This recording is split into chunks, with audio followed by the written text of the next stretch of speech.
আরেকটি ঘটনা আল্লাহ রাব্বুল আলামিন বর্ণনা করছেন, সেটা হচ্ছে তালুত এবং জালুতের লড়াইয়ের ঘটনা। তালুত মুসলিম শাসক, মুসলিম রাজা, আর জালুত হচ্ছে কাফের একটি দুর্দান্ত জাতি ছিল। বড় তাদের বীরত্বে তারা খ্যাতি লাভ করেছিল সেই যুগে, আমালেকা জাতি। এই আমালেকা জাতির একজন রাজা কাফের পৌত্তলিক ছিল জালুত। এই তালুত এবং জালুতের জেহাদ এবং লড়াইয়ের ঘটনা এখানে বর্ণনা করা হয়েছে, যাতে আমাদের জন্য শিক্ষণীয় বিষয় রয়েছে। মহান আল্লাহ ইরশাদ করছেন, আলাম তারা ইলাল মালাই মিন বানি ইসরাঈল মিন বাদে মূসা ইয ক্বালু লিনাবিয়্যিন লাহু মুবআস লানা মালিকান নুকাতিল ফি সাবিলিল্লাহ।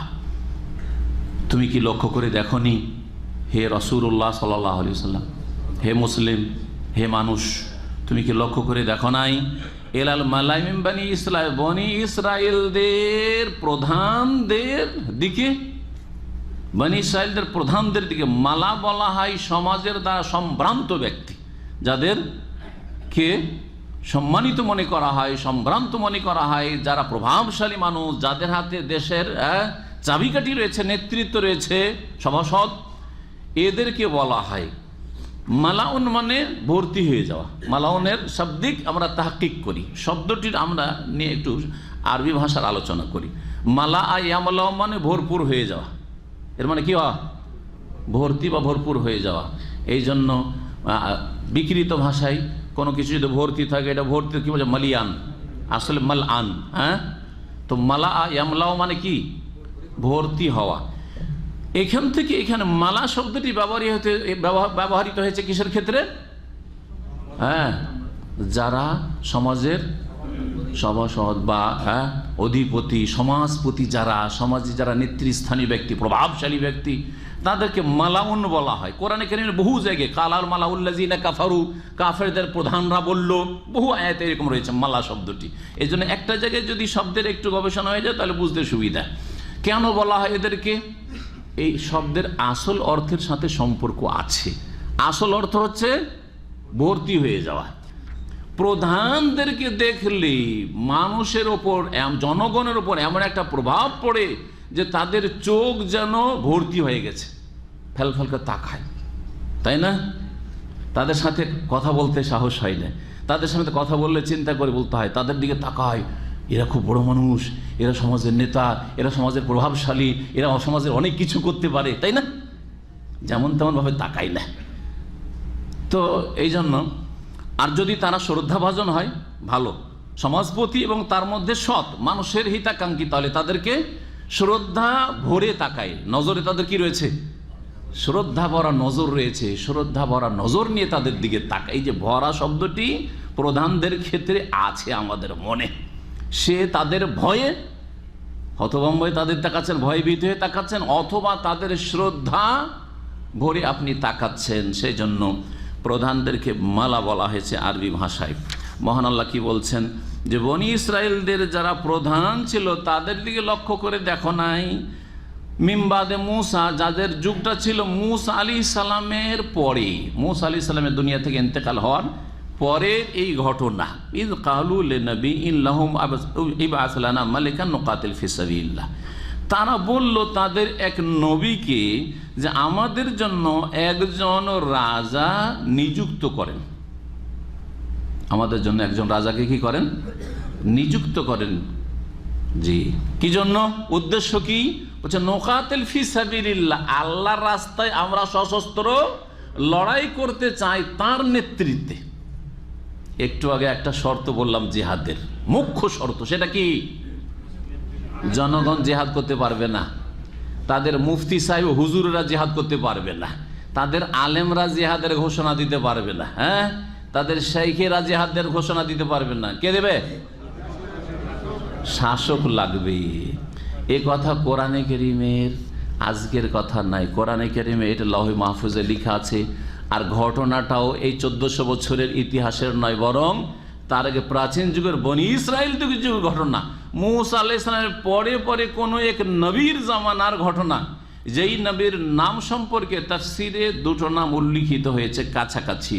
তার নাম ছিল শামউইল যেটাকে উইলকে আমরা বাংলা ভাষায় বিল বলি, তাই না? যেমন আমাদের দেশের লোকেরা কি বলে, ওয়াওকে যদি ওয়াওয়ে জের দিয়ে পড়েন তো কি পড়ে? ওয়াজের ওয়ে হয়, কিন্তু ওয়াজের ওয়ে পড়তে জানে না আমাদের দেশের লোকের। আম জনগণ কি পড়ে? বে পড়ে। পড়ে না? জি। তো শামউইল তার নাম ছিল, অথবা তার নাম ছিল শামাউন। তার নাম ছিল শামাউন। আল্লাহু আ'লাম। এগুলো হচ্ছে তাফসীরের রিওয়ায়াত নামগুলি, কিন্তু ঘটনা এই যে যতটা কোরআনে কারিমে বর্ণনা করা হয়েছে ততটা আমাদের কাছে কোরআনে কারিমের আয়াত দ্বারা প্রমাণিত। বাকি অতিরিক্ত যেগুলো তাফসীরের কিতাবে রয়েছে আল্লাহ ভালো জানেন সেগুলি সম্পর্কে, তবে তাফসীরের সেগুলি বর্ণনা। এই আয়াত দ্বারা স্পষ্ট যে বিষয়টি হলো সেটা কি, যে সশস্ত্র লড়াইয়ের জন্য কি লাগবে? একজন কি লাগবে? শাসক। সেই শাসক খলিফা হওয়া জরুরি। খলিফা অর্থাৎ খেলাফত যেটাকে বলা হচ্ছে, যে যেমন আবু বকর, ওমর, ওসমান, আলী রাদিয়াল্লাহু তাআলা 4 খলিফা। খেলাফতে রাশেদার মতো খেলাফতি হইতে হবে না? রাজা হইলেও চলতে পারে, রাজতন্ত্র হলেও চলতে পারে। কেন? ভালো করে কোরআন বুঝেন। আর অন্তরকে বাঁকা করে দিয়েছে বিভ্রান্তিকর লিখনি এক শ্রেণীর গুমরাহদের, অথবা বিভ্রান্তিকর বক্তব্য এক শ্রেণীর গুমরাহদের। সেই জন্য অন্তর বাঁকা হয়েছে, একটু সোজা করেন। কোরআনে আল্লাহ এই কথা বলেননি ইবআস লানা খলিফাতান, বলেছেন যাতে করে এটা বুঝেন যে যদি মালিক রাজতন্ত্র সূত্রেও যদি কেউ রাজাও হয়, আর রাজা যদি স্বৈরাচারী না হয়, এই রাজার মাধ্যমেও যদি ইসলামের কাজ হয়, তাহলে রাজার নেতৃত্বেও কি করতে হবে? জিহাদ ফি সাবিলিল্লাহর প্রয়োজন হলে আর হুকুম হলে করতে হবে। রাজা নেতৃত্বে যদি জিহাদ ফি সাবিলিল্লাহ করতে হয়, তো কেউ যদি খেলাফত ওই রকমের খেলাফত হয়, যেটা বংশের সাথে সম্পর্ক নয়, অথবা আমার ইচ্ছা মতো আমি চয়েস করলাম না, সেটা সমাজের যারা গণ্যমান্য ব্যক্তি তাদের ওপর ছেড়ে দিলাম, সেটাও যদি হয়, তাহলে সেই ক্ষেত্রে তো আনুগত্য করতে হবে। কিন্তু এই ক্ষেত্রেও করতে হবে। যে কথাটি বলছি যে আমাদের দেশের, ভারত, বাংলাদেশ, পাকিস্তানের বহু মানুষকে গুমরাহ করে রাখা হয়েছে। রাজতন্ত্র হচ্ছে ইসলাম বিরোধী, রাজতন্ত্র হচ্ছে এমনকি কুফরি মতবাদ নাকি এই গুমরাহদের কাছে কুফরির ফতোয়া দিতে। অথচ কোরআনে কারীম আল্লাহ বলছেন যে মালিক রাজার নেতৃত্বে কেতাল সশস্ত্র জিহাদ হবে। এই জন্য রাজা চাইছেন নবীর কাছে যে আমাদেরকে একজন রাজা দেন, যে রাজার নেতৃত্বে আমরা নোকাতেল ফি সাবিলিল্লাহ। কথা বোঝা গেছে না? যায় নাই? জি হ্যাঁ, আল্লাহ যেন বুঝার তৌফিক দান করেন। জি হ্যাঁ। আর তারপরে মাত্র 30 বছর খেলাফতে রাশেদা থেকে, যে তারপরে তো রাজতন্ত্র শুরু হয়েছে। তো রাজতন্ত্র যদি ইসলামে এত বড় অপরাধী হইতো, তো সেই যুগের তাবেঈন, শুধু তাবেঈন না, হাজার হাজার সাহাবায়ে কেরাম বেঁচে ছিলেন, তাবেঈনরা সবাই ছিলেন। তারপরে আসলেন 4 ইমাম আবু হানিফা, শাফি, মালিক, আহমদ। তারা কি আমাদের মতো দুর্বল ইমানের কাপুরুষ মুসলিম ছিলেন? তারা কেন সোচ্চার হননি? এই গুমরাহগুলি খারেজিদের মতো, খারেজি মনোভাব রাখে শিয়াপন্থীদের মতো, রাজতন্ত্র হারাম, রাজতন্ত্র হারাম, এইরকম যারা বলে বেড়াচ্ছে। তা আবু হানিফা আর শাফি, মালিক, আহমদ জানতেন না? তার আগে সঈদ ইবনে মুসাইব, হাসান বাসরি তারা জানতেন না? ইবনে সিরিন তারা জানতেন না? আর তার আগে সাহাবায়ে কেরাম হাজার হাজার সেই যুগে বেঁচে, তারা জানতেন না যে রাজতন্ত্র হারাম? সুতরাং কি করে আলী রাদিয়াল্লাহু তাআলা পরে মুআবিয়া আসলেন, মুআবিয়ার পর থেকে তো পুরোটা রাদিয়াল্লাহু আনহু, তারপরে সব তো রাজতন্ত্রই চলছে। উমাইয়া বংশে 132 হিজরি পর্যন্ত চললো। আবার 132 হিজরির পরে শুরু হলো আব্বাসী বংশে, শুরু হলো আব্বাস রাদিয়াল্লাহু আনহুর বংশে শুরু হলো, তো 656 পর্যন্ত চলতেই থাকলো। আর তারপরে যতগুলি মুসলিম শাসক আসো সবগুলি বংশ সূত্রেই রাজা হতে থাকলো। এমনকি মোগলরাও ভারত 700-800 বছর থেকে গেল, সবগুলি বংশ পরম্পরা তারা সব রাজাই ছিল, কেউ খলিফা ছিল নাকি? তাহলে কি ভারতের এত বড় আলেম বাদশাহ আওরঙ্গজেব, আলমগীর, আর এইরকম শাহ ওলিউল্লাহ মুহাদ্দিস দেহলভী, আর এইরকম বড় বড় মুহাদ্দিস আব্দুল হক মুহাদ্দিস দেহলভী, আরও বড় বড় আইম্মায়ে কেরামরা, ওলামারা ভারতে পয়দা হয়েছেন, তারা সব কি কাপুরুষ ছিলেন না দুর্বল ইমানের লোক ছিলেন? না ইমানচোর ছিলেন? হক কথা বলেননি তারা? আউযুবিল্লাহ। সুতরাং এসব গুমরাহদের থেকে বেঁচে থাকবেন যারা শুধু রাজতন্ত্রের বিরুদ্ধে। কারণ আসল হচ্ছে কি, তাদের শত্রুতা আছে সৌদি আরবের সাথে। এই সেম রাজতন্ত্র যদি কাতারে চলে, কোনোদিন তার বিরুদ্ধে বলে না, শুনেছেন কোনোদিন বলেছে? সেম রাজতন্ত্র যে অন্য কোনো দেশে চলে, কোনোদিন তাদের বিরুদ্ধে বলেন না। যত তাদের রাগঝাল কারোর সৌদি আরবের, কারণ এখানে মিলাদ করতে পারে না, এখানে কিয়াম করতে পারে না, এখানে শবে বরাত করতে পারে না, এখানে শবে মেরাজ করতে পারে না, এখানে পীর মুরিদি ব্যবসা চালাতে পারে না, এখানে কবর মাজারের ব্যবসা চালাতে পারে না, এখানে তাদের এই ষড়যন্ত্র করে আমরা নেতৃত্ব হাতে নেব এসব করতে পারে না। যে সব কাজ হচ্ছে এই সব গুমরা খারিজিদের, কথা বোঝা গেছে? যার ফলে এরা শুধু সৌদি আরবের সাথে দুশ্মনী রাখে, বাকি সবগুলি তাদের বন্ধু। জি, আল্লাহ রাব্বুল আলামিন যেন আমাদেরকে হেদায়েতের পথে রাখেন, আর এই গুমরাহগুলির অনিষ্ট থেকে কোরআন সুন্নাহর অনুসারীদেরকে বাঁচিয়ে রাখেন। এখন আসেন, ঘটনা বলছি আস্তে আস্তে, কোরআন কারিমে যতটা আছে আর তার সাথে তাফসীর থেকে কিছুটা পড়ার চেষ্টা করব। আল্লাহ বলছেন যে এই বনি ইসরাইলদের যারা প্রধানরা ছিল, এরা বলল নবীকে, শামাউন বা শামউইল আলাইহিস সালামকে, ইবআস লানা মালিকান, আমাদের জন্য একজন রাজা নিযুক্ত করেন। আপনি তো নবী, আমাদের জন্য কি করেন? রাজা নিযুক্ত করেন। এর দ্বারা আরো বোঝা গেল যে নবী থাকতেও রাজা চাওয়া তাদের অন্যায় হয়েছে নাকি? তাহলে কে তো বলতে পারে, আরে নবী আছে তো নবীর নেতৃত্বে জিহাদ করবে। তাহলে বোঝা গেল যে এইটাও আবশ্যক না, যে আলেম থাকলে আলেমকেই, হ্যাঁ বড় ধরেন দেশের আলেমকেও, ওই আলেমকেই নেতা বানাইতে হবে আর শাসক বানাইতে, সেটাও জরুরি না। যেখানে নবী থাকতে রাজা চাওয়া হচ্ছে, তাহলে আলেম থাকতে যদি রাজা চাওয়া হয় তো সেটা কোনো দোষের কথা হইল নাকি? কোরআন শুধু পড়লে হবে না, আর হেফজ করলে হবে না, মুখস্থ করলে হবে না, আর তেলাওয়াত করে খতম করলে হবে না, আর তরজমা পড়ে ছেড়ে দিলে হবে না, একটু গভীরভাবে চিন্তা করতে হবে। আফালা ইয়াতাদাব্বারুন আল কোরআন, তারা কি কোরআন নিয়ে গভীরভাবে চিন্তা করে দেখে না?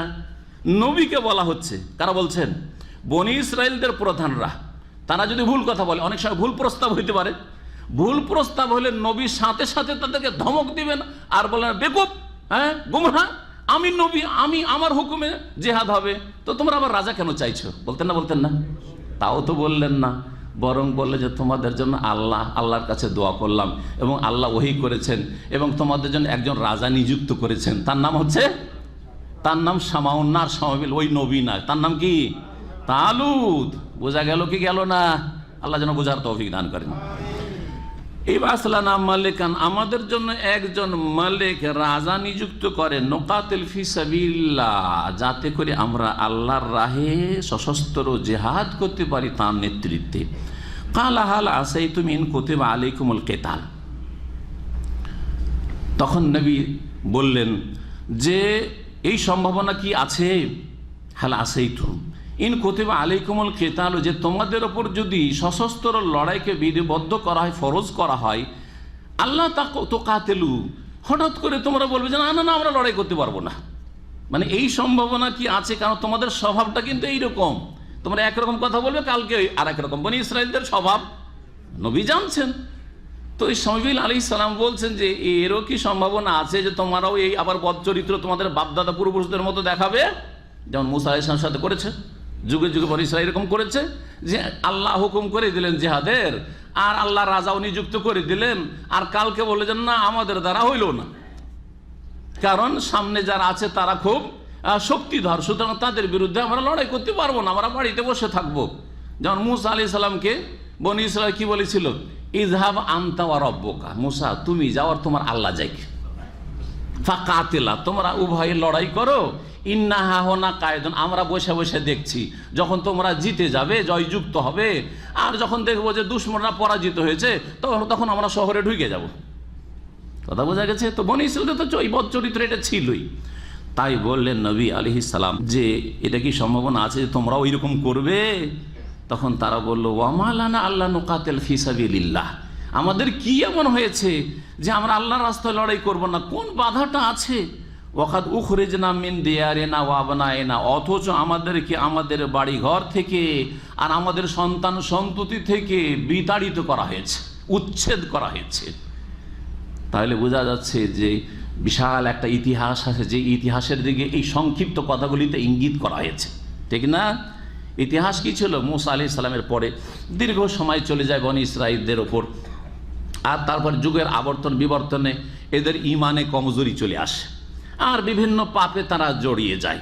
তখন আল্লাহ রাব্বুল তাদের পাপের কারণে জালেম শাসককে তাদের উপর চাপিয়ে দেন, জালেমের জুলম শুরু হয় আর অবিচার শুরু হয়।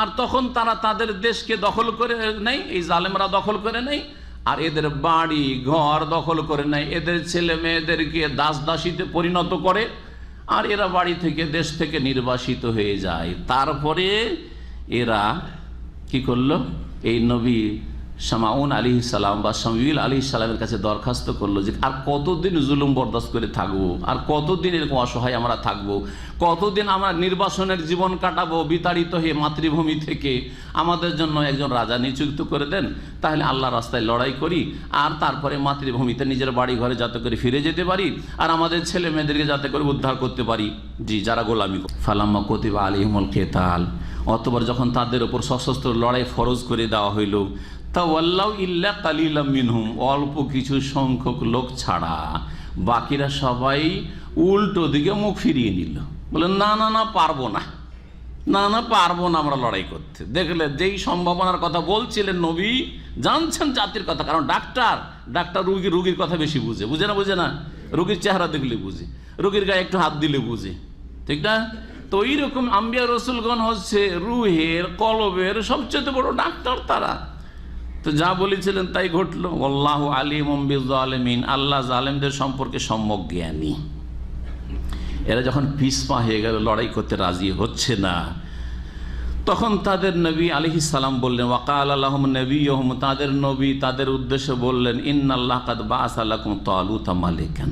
আরে ঘটনা হচ্ছে একটু আগে কিছু বর্ণনা, এই যে তাদের পিছপা হওয়ার আগে তাদের যে প্রথম তলব ছিল সেটা কি, যে আমাদেরকে একজন রাজা দেন, তাহলে ওই রাজার নেতৃত্বে আমরা কি করব, লড়াই করব। তো নবী তখন বললেন, আল্লাহর কাছে দোয়া করার পরে আল্লাহ ওহী করলেন যে ঠিক আছে, তাদের মাঝে একজন যুবক আছে, শরীরে খুব শক্তি তার, আর বডি তার সুঠাম, আর তার বিদ্যা বুদ্ধি তো সে সবচাইতে শ্রেষ্ঠ তাদের সমাজে, তাকে আমি রাজা বানালাম, তুমি তাদেরকে বলে দাও যে আল্লাহর পক্ষ থেকে রাজা নিযুক্ত করা হয়েছে কাকে, তালুতকে। ওয়াকাল লাহুম নবিয়ুহুম, তাদের নবী বললেন, ইন্নাল্লাহ কাদ বাআসা লাকুম তালুতা মালিকান, নিশ্চয় আল্লাহ রাব্বুল আলামিন তালুতকে তোমাদের উদ্দেশ্যে রাজা নিযুক্ত করেছেন। কালু, তখন তারা বলল, আন্না ইয়াকুনু লাহুল মুলকু আলাইনা, আমাদের ওপর তার কি করে রাজত্ব হইতে পারে? আরে সে কি করে রাজা হইতে পারে? আমরা হচ্ছি শ্রেষ্ঠ বংশের, আমরা হচ্ছি সমাজপতি, আমরা হচ্ছি ধনী, হ্যাঁ আমরা হচ্ছি বিচক্ষণ ইত্যাদি বলে অহংকার প্রদর্শন করলো। বলে না না, এই যুবক, এখনো যুবক পোলাপান, একে আবার রাজা বানানো হইলো কি করে? অনেকের এইসব কথা আছে না নেই? হ্যাঁ, এর বয়স তো মাত্র 30-35, কি করে রাজা হইতে পারে? আরে আপনাকে এইসব কে বলতে বলেছে? হ্যাঁ, এইসব আপনার বললে লাভটা কি? আপনার নিজের লাভ আছে না কারো লাভ করে দিতে পারছেন? তো এই যে মন্তব্য মানুষের করে কোনো লাভ নেই। মিন হুসনে ইসলামিল মারই তারকুহু মা লা ইয়ানি, নবী করিম সাল্লাল্লাহু আলাইহি ওয়াসাল্লাম বলেছেন, মানুষের ইসলামের সৌন্দর্য হচ্ছে যাতে আপনার দিন দুনিয়ার কোনো লাভ নেই সেটা পরিত্যাগ করা। আমরা মন্তব্য করতে খুব পটু, ঠিক না? কিন্তু এই মন্তব্য দিয়ে দুনিয়া যদি একটা রিয়াল হাসিল হয়, হালাল রুজি, তাও একটা ভালো, অথবা একটা নেকি যদি আখেরাতের কাজে আসে, আমলনামায় আসে, তাও একটা ভালো, আনি সেটাই, এটা সার্থক। কিন্তু না একটা নেকি হলো আর না একটা হালাল রিয়াল হলো, তাহলে এরকম মন্তব্য করে লাভ কি? এরকম স্ট্যাটাস দিয়ে লাভ কি? এইরকম ফেসবুকে আর হোয়াটসঅ্যাপে আর এতে শেয়ার করে লাভ কি? আপনার লাভ আছে? ফিতনার যুগে বেঁচে থাকুন, এসব ফিতনাতে কোনো লাভ নেই।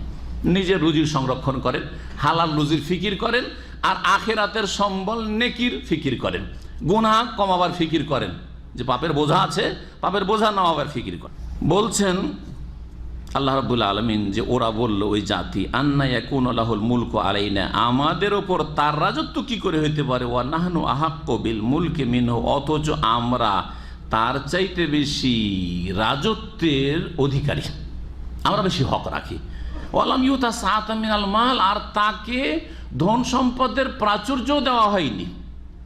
তাহলে এই জাতির, বনি ইসরায়েলদের একটা ধারণা ছিল, যার কাছে বেশি পয়সা আছে সে রাজা হবে, যে বেশি ধনাঢ্য, ধনকুব যে বেশি, সে কি হবে? দেশের শাসক হবে, এই কথাটা ভুল।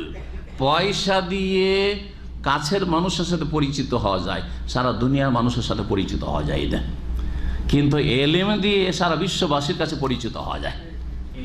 এই এলেমে আর পয়সাতে, এলম আর মালে পার্থক্য। আমার কথাটা বুঝছেন না? বুঝছেন না? যদি খুব পয়সাওয়ালা হন, কে চেনে আপনাকে? আপনার এলাকার লোক, থানার লোক, ডিস্ট্রিক্টের লোক, না বাংলাদেশের লোক চেনে যে আমাদের দেশে খুব ধনী, ঠিক না? বাকি কে চেনে?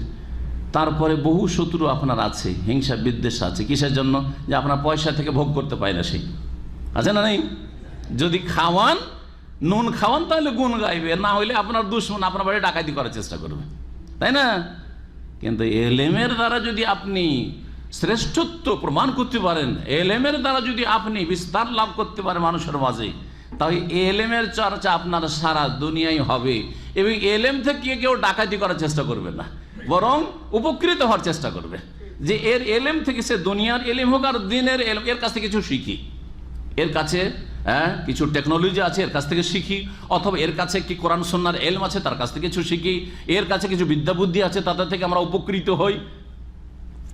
শত্রুতা করবে না, শত্রুতা করে কিছু লাভও নাই। এলেম কেড়ে ডাকাতি করার নাই, যে মাল টাকা পয়সার মতো ডাকাতি করে রাতের অন্ধকারে নিয়ে যাবে, ঠিক না? ও এসে বসতে হবে, শিখতে হবে, তাহলে এলেম পাওয়া যাবে। বোঝা গেছে না? জি হ্যাঁ।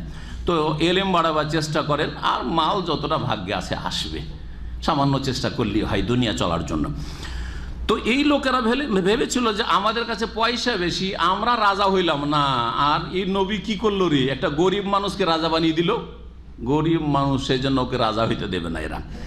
কালা, তখন নবী বললেন, ইন্নাল্লাহ ইস্তাফাহু আলাইকুম, আল্লাহ তাকে তোমাদের জন্য মনোনীত করেছেন। আল্লাহ বাছাই করেছেন যে তালুত রাজা হবে, তোমরা কেউ রাজা হবে না। ওয়াজাদাহু বাসতাতান ফিল ইলমি ওয়াল জিসমে, কিসের ভিত্তিতে রাজা নির্ধারণ করলেন? কেন আল্লাহ বেশি পয়সাওয়ালাকে, ধনাঢ্যকে রাজা বানাইলেন না? এই লোককে কেন রাজা বানাইলেন, একটা যুবক মানুষকে? বলছেন আল্লাহ তাকে সমৃদ্ধ করেছেন। ওয়াজাদাহু, আল্লাহ তাকে সমৃদ্ধ করেছেন। জাবাস্তা ফিল ইলমে, কিসের ক্ষেত্রে? জ্ঞানের ক্ষেত্রে, বিদ্যার ক্ষেত্রে। ওয়াল জিসমে, আর দৈহিক শক্তির ক্ষেত্রে। কারণ দেশ পরিচালনার জন্য যেমন বিচক্ষণতা, বিদ্যা বুদ্ধি লাগবে, তেমন শরীরে বাহাদুরি লাগবে, সাহস লাগবে। যে কোনো দুশ্মনের বিরুদ্ধে ডেটে দাঁড়াইতে হবে, এই সাহস লাগবে। সাহস না হলে দেশ চালানো যায় না। জি হ্যাঁ। যার ফলে এই দুটো গুণ যখন আছে এর মধ্যে সবচেয়ে বেশি, তখন রাজা হওয়ার হককে রাখে, এই তালুত রাখে, তোমরা কেউ রাখো না। ওয়াল্লাহু ইউতি মুলকাহু মাইয়াশা, আর আল্লাহ যাকে চান তার রাজত্ব দিয়ে থাকেন। আল্লাহু ওয়াসিউন আলিম, আল্লাহ প্রাচুর্যময় এবং আল্লাহ সর্বজ্ঞ, সব কিছু জানেন। তারপরে মাঝখানে একটু কথা আছে, সংক্ষেপ করে দিয়ে আল্লাহ রাব্বুল আলামিন একটু আগে থেকে বয়ান করছেন। মাঝখানে কি আছে? ওরা চ্যালেঞ্জ করলো যে ঠিক আছে আপনি বলছেন, তো এই আল্লাহ যে নিযুক্ত করেছেন এই তালুতকে রাজা, এর কোনো দলিল প্রমাণ আছে না? আপনার মৌখিক কথা বিশ্বাস করব? দেখেন কত বেয়াদব বনি ইসরাইলরা, নবীর কথা, মৌখিক কথা বিশ্বাস করবে না। নবীর মৌখিক কথা, অথচ নবীর কথা দলিল, নবীর কথা হচ্ছে দলিল। আল্লাহর পক্ষ থেকে ওহী আসছে, না না আপনি কিছু দলিল প্রমাণ, নিদর্শন, আলামত দেখান, যদি কিছু মুজিজা দেখাইতে পারেন, হ্যাঁ, তাহলে আমরা মেনে নেব যে হ্যাঁ আল্লাহ আসলে হুকুম করেছেন যে তালুতি রাজা হবে, আর কেউ রাজা হবে না। তখন আল্লাহ রাব্বুল আলামিনের কাছে নবী দোয়া করেন, আল্লাহ এই জাতি বনি ইসরাইল তো কোনো মুজিজা চাইছে, কোন স্পষ্ট দলিল প্রমাণ চাইছে, তালুত কি করে রাজা হইল। তো আল্লাহ বলছে ঠিক আছে, আমি দলিলও দেখিয়ে দিচ্ছি, নবীর মুজিজাও দেখিয়ে দিচ্ছি। মুজিজা কি শোনেন এখন। বলছেন নবী আলাইহিস সালাম, কাল আল্লাহুম নবী, তাদের নবী বললেন, ইন্না আয়াতা মুলকিহি, তার রাজত্বের নিদর্শন মানে মুজিজা। নিদর্শন হচ্ছে যা দিয়ে প্রমাণ করা যায় হাক্কানিয়াত, যা দিয়ে নবীর সত্যতা প্রমাণিত হয়। জি হ্যাঁ, আয়াত দুই রকম, আয়াতে কৌনিয়া, আয়াতে শারঈয়া। কৌনিয়া সৃষ্টিগত আয়াত, মুজিজাগুলি অসাধারণ কিছু আল্লাহ করিয়ে দেখালেন, এটা হচ্ছে সৃষ্টিগত নিদর্শন। আর একটা হচ্ছে আয়াতে শারঈয়া, শরীয়তের আয়াত, বিধিবিধান, হুকুম আহকাম আল্লাহর পক্ষ থেকে। অনেক সময় হুকুম আহকাম মানতে রাজি হয় না, তখন আল্লাহ অসাধারণ কিছু নবী রসুলগণকে দিয়েছেন, তাতে ওরা কি হয়েছে? সোজা হয়েছে।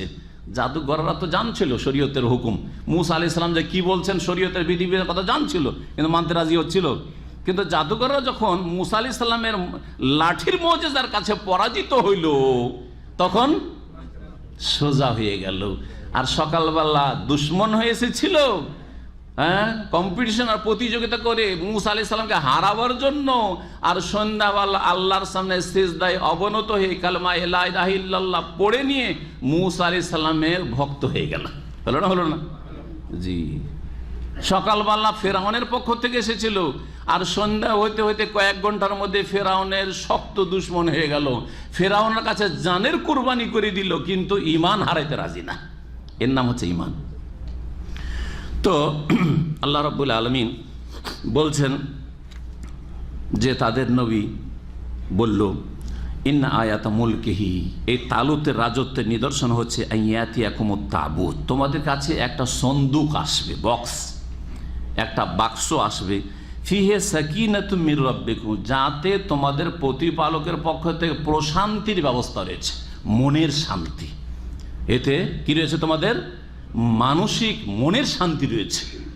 হ্যাঁ জি, অনেক কিছুতে মনের শান্তি রয়েছে। যেমন আল্লাহর জিকিরে কি রয়েছে? মনের শান্তি রয়েছে। কোরআনে তেলাওয়াতে কি আছে? মনের শান্তি আছে। তওবা ইস্তেগফার, জিকির আজকার, মনের শান্তি আছে। নামাজ পড়লে যত বালা মুসিবত, নামাজ পড়েন, দীর্ঘ সিজদা করেন, নির্জনে আল্লাহকে ডাকেন, মনের শান্তি আছে না নেই? এইরকম বেশ কিছু জিনিস আছে। এছাড়াও যাতে মনের শান্তি রয়েছে। আম্বিয়া রসুলগণের পরিত্যক্ত কোনো কিছু যদি পাওয়া যায়, আর সেটা নিশ্চিত হয়, শুধু গল্প হলে হবে না যে লোকেরা বলছে যে এটা নবীর চুল মোবারক, হ্যাঁ, নবীর এটা মোবারক জামা, এটা নবীর কদমে রসুল, না না না, এগুলো সব জালিয়াতি। কি প্রমাণ এদের কাছে? কারণ এসব ধর্ম ব্যবসা চলছে, বিনা পুঁজির ব্যবসা চলছে, বুঝছেন না? বুঝছেন না? সুতরাং এসবের পিছনে পড়লে চলবে না। কিন্তু যতদিন পর্যন্ত সাহাবায়ে কেরামরা, তাবেঈনরা জানতেন যে এগুলি রাসূলুল্লাহ সাল্লাল্লাহু আলাইহি ওয়াসাল্লামের মোবারক চুল, রাসূলুল্লাহ সাল্লাল্লাহু আলাইহি ওয়াসাল্লামের এটা হচ্ছে জামা, বা এটা হচ্ছে তরবারি, এগুলিতে তাবাররুক প্রমাণিত। নবী রসুল ছাড়া আর কারো কোনো কিছুতে তাবাররুক নেই। বরকত হাসিল করা নবী রসুলগণের পরিত্যক্ত বস্তুতে রয়েছে, কোরআন সুন্নাহ দ্বারা প্রমাণিত রয়েছে। কোরআনের এই আয়াত এবং রাসূলুল্লাহ সাল্লাল্লাহু আলাইহি ওয়াসাল্লামের সাহাবায়ে কেরামদের থেকে বেশ কিছু দলিল প্রমাণ রয়েছে। নবী ছাড়া অন্যর ক্ষেত্রে যে তাবাররুক, এটা হচ্ছে যারা শিরিককারী, বেদাতকারী মুসলিম, তাদের লক্ষণ। সুতরাং পীর সাহেব উজু করছে, তার পানিতে তাবাররুক হাসিল করছে। পীর সাহেব পান খেয়ে খেয়ে পিক ফেলছে, পিকগুলি ধরে নিয়ে গায়ে মাখছে আর তাবাররুক হাসিল করছে।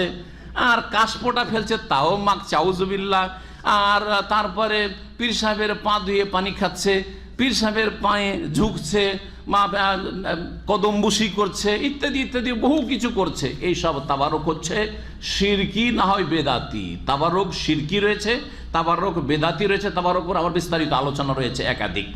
আর তাবারুক শারঈ রয়েছে, শরীয়ত সম্মত তাবারুক হচ্ছে নবী রসুলগণের যদি কোনো কিছু হয় সেগুলিতে বরকত রয়েছে। এছাড়া স্থানে বরকত রয়েছে, কিন্তু আমার আপনার খেয়াল খুশি না কোরআন সুন্নাহর দ্বারা প্রমাণ হইতে হবে? কোরআন সুন্নাহর দ্বারা প্রমাণ হইতে হবে। মক্কায় বরকত নেই, মদিনায় বরকত নাই, ফিলিস্তিনে বাইতুল মুকাদ্দাসে বরকত নাই। আল্লাযী বারাকানা হাওলাহু, আল্লাহ বলেছেন ফিলিস্তিনে বরকত আছে। তাহলে বরকত আছে, হ্যাঁ, বরকতে জামানি আছে, বরকতে মাকানি আছে, স্থানগত হয়ে গেল। জামানা কালগত বরকত, রমজানে বরকত নেই, বরকত আছে না? রাতের শেষ তৃতীয় অংশে বরকত নেই, দোয়া কবুল হয় কি হয় না? তাহলে বোঝা গেল যে জামানাতে বরকত আছে, ঠিক না? শুক্রবারে বরকত নেই, শুক্রবার দিন তো বরকত আছে। শুক্রবার আসর থেকে মাগরিব, এটা ফজিলতের সময় নয়, দোয়া কবুল হওয়ার সময় নয়, বরকতের সময় নয়। জি হ্যাঁ, তাহলে বরকতে জামানি আছে, বরকতে মাকানি আছে, তারপর বেশ কিছু বস্তু আছে, তাতে বরকত আছে। এই বরকতের কিছু আল্লাহ পাঠিয়ে দেন। সেগুলি কি ছিল? মুসা আলাইহিস সালাম এবং হারুন আলাইহিস সালামের পরিত্যক্ত যেসব বস্তু ছিল তা একটা সন্দুকে রাখা ছিল, যেটা বনি ইসরায়েলদের বিরুদ্ধে যখন কাফের শক্তিরা লড়াই করেছিল তখন এই বনি ইসরায়েলদের কাছ থেকে কেড়ে নিয়ে চলে গেছিল, দখল করে নিয়ে চলে গেছিল। সেটা আল্লাহ ফিরিয়ে দিলেন। তালুতের বাড়ির গেটে এসে হাজির ওই সন্দুক, ওই বাক্স এসে হাজির। কারা হাজির করলেন? ফেরেশতারা নিয়ে এসে হাজির করে দিলেন। ফেরেশতারা মুহূর্তের মধ্যে নিয়ে এসে হাজির করে দিলেন। আল্লাহ বললেন আল নবীকে যে ওদেরকে বলো যে তোমরা তালুতের বাড়ির কাছে দাঁড়িয়ে থাকো, আর যেই বাক্স তাবুত তোমাদের কাছ থেকে কেড়ে নিয়ে চলে গেছে ওই জালেম কাফেররা। সেই বাক্স কোথায় তারা লুকিয়ে রেখেছে তোমরা জানো না। তাদের বাড়ি থেকে উড়ে চলে আসবে ফেরেশতারা নিয়ে তাহমেল হুল মালাইকা, নিয়ে আসার পরে তালুত যে রাজা যাকে নিযুক্ত করেছেন আল্লাহ, তার গেটের সামনে আল্লাহ হাজির করে দিবেন। তারপরে মানবে কি মানবে না তালুতকে রাজা? আল্লাহ বললেন হ্যাঁ যে এটা মানতে হবে। তখন তারা বলে হ্যাঁ এইটা যদি দেখিয়ে দেওয়া হয় তাহলে মানবো। ঠিক আছে, আল্লাহ দেখাই দিলেন।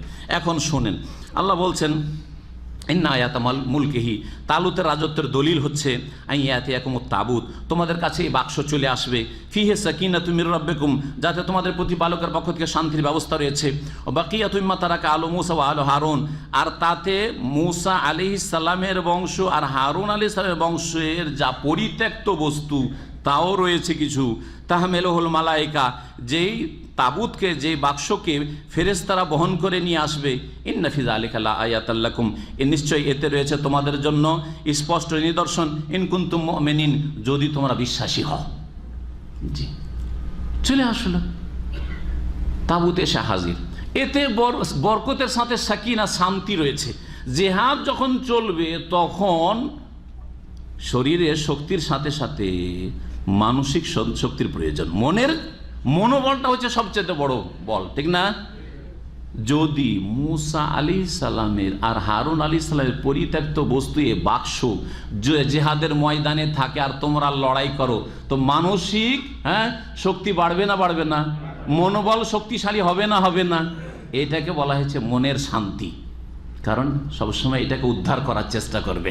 যখন ওদের বাড়ি থেকে আল্লাহ তালুতের ঘরে পৌঁছে দিয়েছেন, আর এটা জিহাদের ময়দানে বাক্সকে আমরা রেখেছি, সুতরাং এটা রক্ষা করার জন্য জান মাল সব কিছুর কোরবানি আমরা করব। জি, মনের শান্তি, একটা মনোবল বৃদ্ধি পাবে। তো আল্লাহ রাব্বুল আলামিন এই কথাই বলেছেন। তারপরে জিহাদের জন্য রওনা হইলেন তালুত।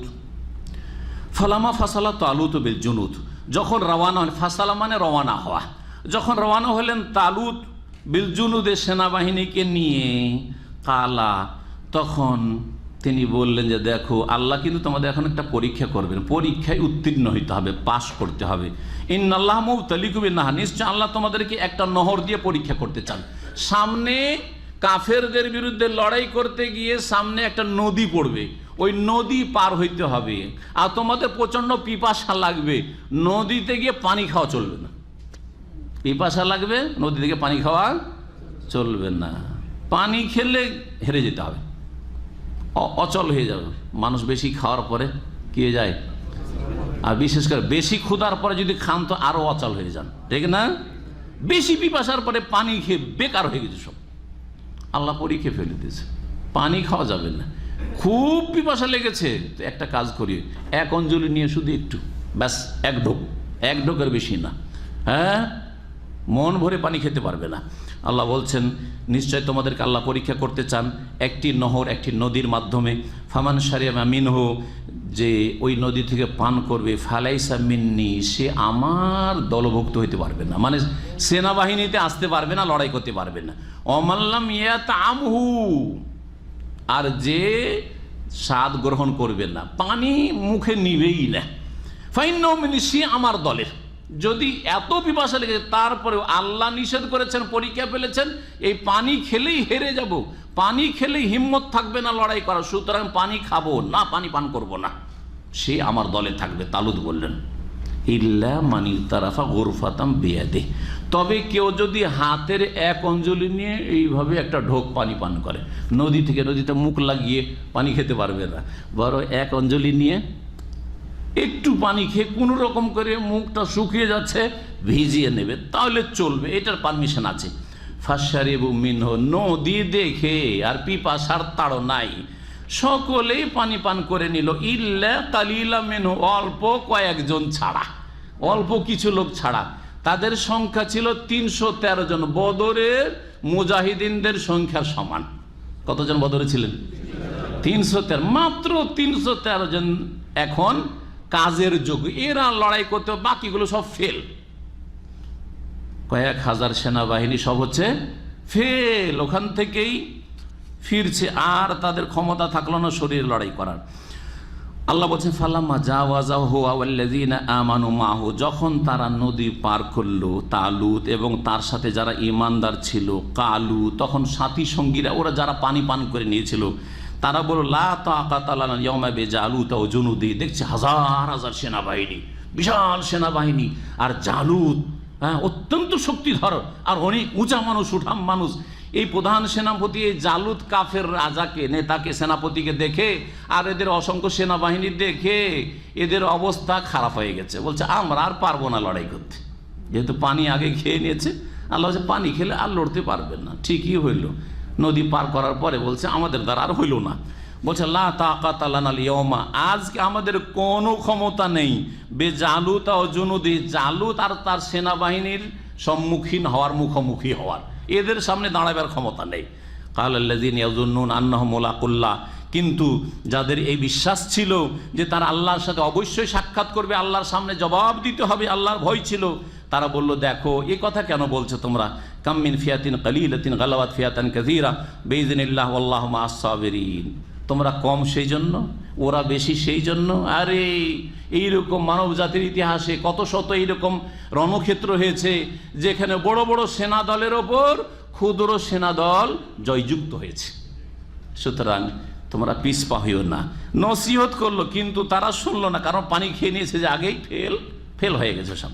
বললেন তারা কাম মিন ফিয়াতিন কালিলাহ, কত শত, কাম খাবরিয়া, এটা কত শত সেনাদল, অল্প কত স্বল্প সেনাদল, গালাবাত ফিয়াতান কাসীরা, বহু বড় সেনাদলের ওপর জয়যুক্ত হয়েছে বিইজনিল্লাহ, আল্লাহর ইচ্ছাই, আল্লাহু মা'আস সাবিরিন, আল্লাহ ধৈর্যশীলদের সাথে রয়েছেন। সুতরাং ধৈর্য সহকারে লড়াই করো। নবী করিম সাল্লাল্লাহু আলাইহি ওয়াসাল্লাম তাই বলেছেন যে সশস্ত্র লড়াইয়ের কাফেরদের মুখোমুখি হওয়ার জন্য আকাঙ্ক্ষা করবেন না, মানে শখ করে যাওয়ার দরকার নেই, কিন্তু যখন মুখোমুখি হয়ে গেছো ফাসবুতু, তাহলে অটলতা প্রমাণ করো, সুদৃঢ়তা প্রমাণ করো যে আর পিছপা হব না। তারপরে বলছেন ওয়ালাম্মা বারাজুল জালুত ও জুনুদিহি, যখন তারা জালুত আর তার সেনাবাহিনীর মুখোমুখি হইল বা সম্মুখীন হইল, এখন লড়াই শুরু হচ্ছে। লড়াইয়ের পূর্বে সুন্নত হচ্ছে কোরআনী নির্দেশ এবং নবী মুহাম্মদ রাসূলুল্লাহ সাল্লাল্লাহু আলাইহি ওয়াসাল্লামের প্রত্যেকটি জিহাদের সুন্নাহ। আর বদরের যুদ্ধেও হাদিস আপনাদের জানা সহিহ বুখারীতে রয়েছে, যুদ্ধের আগে কি করতে হবে? দোয়া করতে হবে, আল্লাহর কাছে খুব বেশি দোয়া করবে। জি, তারা দোয়া করতে লাগলেন সম্মুখীন হওয়ার আগে কাফেরদের, রব্বানা আফরিগ আলাইনা সাবরা ওয়া সাব্বিত আকদামানা ওয়ানসুরনা আলাল কওমিল কাফিরিন, হে আমাদের প্রতিপালক আমাদের ওপর ধৈর্য ঢেলে দাও। আফরাগা মানে ঢেলে দেওয়া, ওয়া সাব্বিত আকদামানা আমাদের পদগুলিকে সুদৃঢ় করো, প্রতিষ্ঠিত করো, ওয়ানসুরনা আলাল কওমিল কাফিরিন আর কাফের জাতির ওপর আমাদেরকে বিজয় দান করো, সাহায্য করো। লড়াই শুরু হয়ে গেল। 313 জন মাত্র লড়াই করলো, বাকি তো সব বেকার ফালতু হয়ে গেছে পানি পান করে। ফাহাজামুহুম বিইযনিল্লাহ, এই কাফের সম্প্রদায়কে আল্লাহর হুকুমে তারা কি করলো? পরাজিত করলো। হাজিমা মানে পরাজিত করা, পরাস্ত করলো। ওয়া কাতালা দাউদ ও জালুতা, এই তালুত যে রাজা ছিলেন এই রাজার অধীনে একজন সেনাপতি ছিলেন দাউদ আলাইহিস সালাম, যিনি একজন যুবক মানুষ, 18-20 বছর কোন কোন তাফসীর রিওয়ায়াতে রয়েছে বয়স ছিল। আর পরে সাধারণত সমস্ত নবীরা নবুয়ত পান কত বছর বয়সে? 40-এ। পরে তিনি নবী হয়েছেন, তখন পর্যন্ত নবী তিনি হননি। একজন সাধারণ মানুষ হিসাবে জিহাদ ফি সাবিলিল্লাহ এই 313 জনের একজন ছিল। কিন্তু দাউদ আলাইহিস সালামকে যে আল্লাহ শক্তি দিয়েছিলেন লড়াইয়ের, জালুতকে কেউ মারবে কেউ সাহস করেনি। একমাত্র দাউদ আলাইহিস সালাম তিনি জালুতের উপর এমন হামলা করলেন যে জালুতকে একেবারে হত্যা করে ফেললেন। জি হ্যাঁ, তাই আল্লাহ কোরআনে এই বিষয়টি বিশেষ করে বর্ণনা করছে, ওয়াকাতালা দাউদ ও জালুতা, দাউদ আলাইহিস সালাম জালুত যে কাফের রাজা ছিল তাকে হত্যা করে ফেললেন, হত্যা করলেন। ওয়া আতাহুল্লাহুল মুলকা ওয়াল হিকমাতা, তারপরে আল্লাহ কি করলেন? কিছুদিন পরে তালুতের জামানা শেষ হয়ে গেল, দাউদ আলাইহিস সালাম নবীও হইলেন, আর তার সাথে সাথে রাজা ও বাদশাহ হইলেন। বলছেন ওয়া আতাহুল্লাহুল মুলকা, আল্লাহ তাকে রাজত্ব দান করলেন দাউদ আলাইহিস সালামকে, অল হিকমাতা এবং প্রজ্ঞা দান করলেন, মানে হিকমা এর সাথে মুলকের সাথে নবুয়াত। এখানে হিকমা মানে তাহলে হচ্ছে নবুয়াত, ওহির জ্ঞান দান করলেন, মানে নবী করলেন। ওয়া আল্লামাহু মিম্মা ইয়াশা, আর যা কিছু চাইলেন আল্লাহ তাকে শিক্ষা দান করলেন ওহীর মাধ্যমে।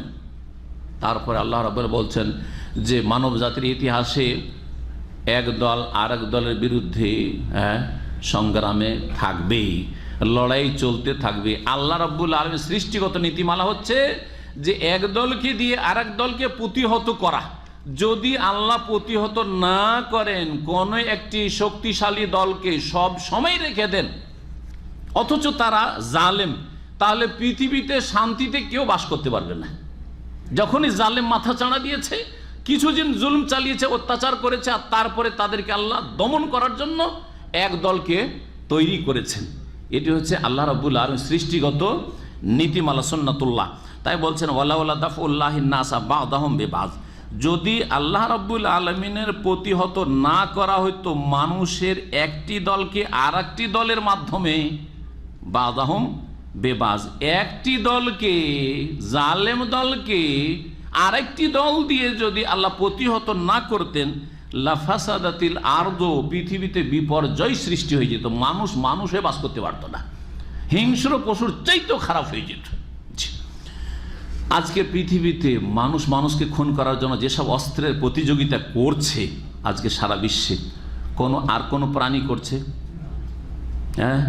হিংস্র পশু করছে, বাঘ ভল্লুক করছে, শুকুর কুকুরে করছে, ওদেরও লড়াই হয় কিন্তু অস্ত্র জমা করে রাখে না যে মারবো। কিন্তু মানুষকে খুন করার জন্য প্রথম বিশ্বযুদ্ধ হয়ে গেছে, দ্বিতীয় বিশ্বযুদ্ধ হয়ে গেছে, এখন তৃতীয় বিশ্বযুদ্ধের জন্য সারা পৃথিবীর যারা শক্তিধর তারা রেডি হয়ে আছে। অস্ত্রের প্রতিযোগিতা চলছে, কাকে খুন করার জন্য? বন জঙ্গলের জানোয়ার খুন করার জন্য না, এ মানুষ খুন করার জন্য।